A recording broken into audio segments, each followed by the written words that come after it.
BDS വിദ്യാർത്ഥി നിതിൻ രാജിന്റെ മരണത്തിൽ ഒളിവിൽ കഴിയുന്ന ഡോക്ടർ റാം ഇന്ന് പിടിയിലായി. കുടകിൽ നിന്നാണ് ഇയാളെ പിടികൂടുന്നത്. അതേസമയം നിതിൻ രാജിന്റെ മരണത്തിൽ നടക്കുന്ന അന്വേഷണത്തിൽ കുടുംബം അതൃപ്തി അറിയിച്ച് രംഗത്തെത്തിയിരുന്നു. ഇന്ന് മകൻ ആത്മഹത്യ ചെയ്യില്ലെന്നും റാമിനെ അറസ്റ്റ് ചെയ്തതിൽ ആശ്വാസമുണ്ട് എന്നുമാണ് അച്ഛൻ രാജൻ പ്രതികരിച്ചത്. കൃത്യമായി പറഞ്ഞാൽ 100 ദിവസം തികയുന്ന അന്നാണ് ഡോക്ടർ MK റാമിനെ ക്രൈംബ്രാഞ്ച് സംഘം അറസ്റ്റ് ചെയ്യുന്നത്. കർണാടകത്തിലെയും ആന്ധ്രയിലെയും വിവിധ ഭാഗങ്ങളിലായി ഒളിവിൽ കഴിയുകയായിരുന്നു ഇത്രയും കാലം ഡോക്ടർ MK റാം.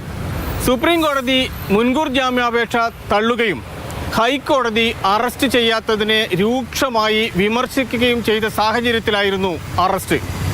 ഇന്ന് രാവിലെ ക്രൈംബ്രാഞ്ച് ഓഫീസിൽ കൊണ്ടുവന്ന MK റാമിനെ SP KV വേണുഗോപാലിന്റെ നേതൃത്വത്തിലുള്ള സംഘം വിശദമായി ചോദ്യം ചെയ്തു. പ്രതിയെ വിശദമായി ചോദ്യം ചെയ്തുകൊണ്ടിരിക്കുകയാണ്.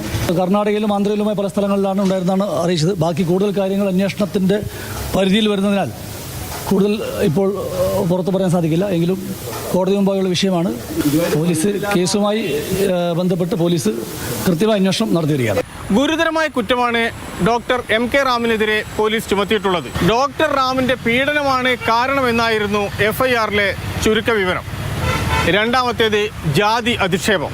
അതിനിടെ അന്വേഷണത്തിൽ തൃപ്തിയില്ലെന്ന് കാണിച്ച് നിതിൻ രാജിന്റെ കുടുംബം ആഭ്യന്തരമന്ത്രിയെ സമീപിച്ചു. റൂമിൽ നടന്ന ഇൻസിഡന്റിൽ ആരൊക്കെയാണോ പങ്കെടുത്ത അവരെല്ലാം പ്രതികളാണ്. ഒരു പ്രതി വന്നിട്ട് കാര്യമില്ല. മറ്റുള്ള എല്ലാ പ്രതികളും പുറത്തു കൊണ്ടുവരണം. അവന് നീതി വേണം.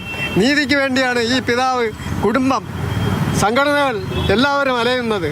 കുടുംബത്തിന്റെ പരാതി കേട്ട ആഭ്യന്തരമന്ത്രി തുടരന്വേഷണത്തിന് ഉത്തരവിടുകയും ചെയ്തു.